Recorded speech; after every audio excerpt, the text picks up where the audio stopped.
আজ আপনাদেরকে নিয়ে যাব সবুজের মাঝে। সবুজ চা বাগান, গাছপালা, নদী সব কিছুই থাকছে আজকের ব্লগে। নমস্কার বন্ধুরা, আমি মঞ্জুরি। আমার অন্য একটি ব্লগে আপনাদেরকে স্বাগত জানাচ্ছি। আজকের ব্লগটি দেখাচ্ছি আপনাদেরকে শিব মন্দির থেকে।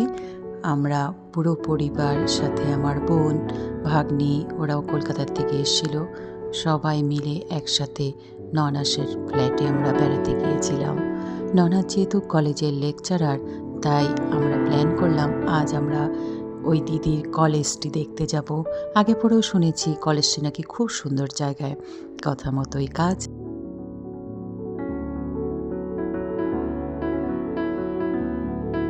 আর এত সুন্দর দুপাশে রাস্তা, সেটা আর কিছু বলার নেই।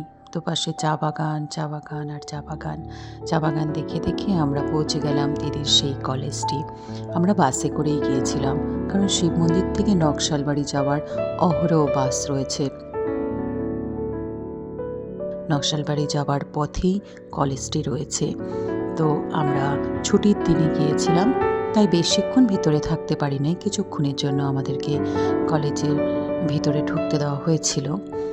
সে যাই হোক, কিন্তু যতটা সময় ছিলাম আমাদের খুব ভালো লেগেছে। চারদিকে এত গাছপালা, কোনো আশেপাশে বাড়ি ছিল না।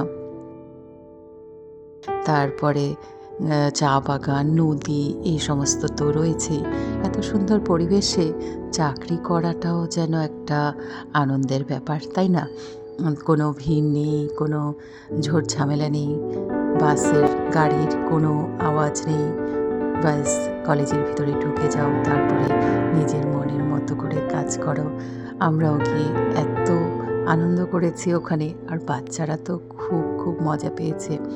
ওরা এত খোলামেলা জায়গা পেয়েছে, ওইদিকে এদিকে ছুটেই বেড়াচ্ছিল। কিছু ছবিও তুলেছি, সেটা তো না হলে হবে না।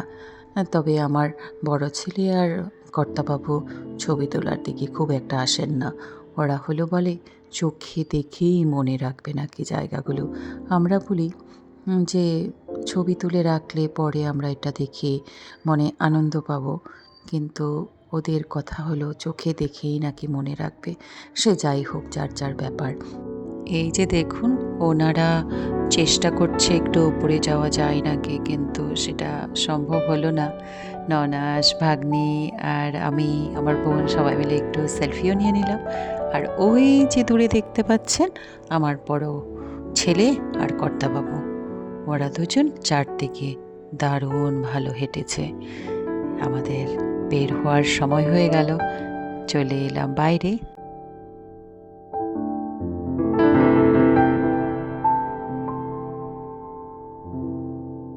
এই যে আমরা ঘুরতে ঘুরতে চলে এলাম চা বাগান নদীর মাঝে।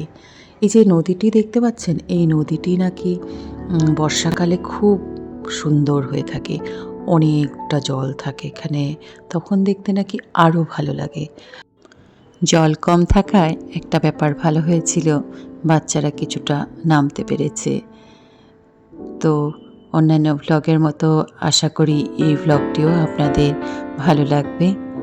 যদি ভালো লাগে লাইক কমেন্ট করে আমার পাশে থাকবেন। আর যদি আমার চ্যানেলে নতুন হয়ে থাকেন অবশ্যই সাবস্ক্রাইব করবেন। আজকে তাহলে আসি, বাই বাই।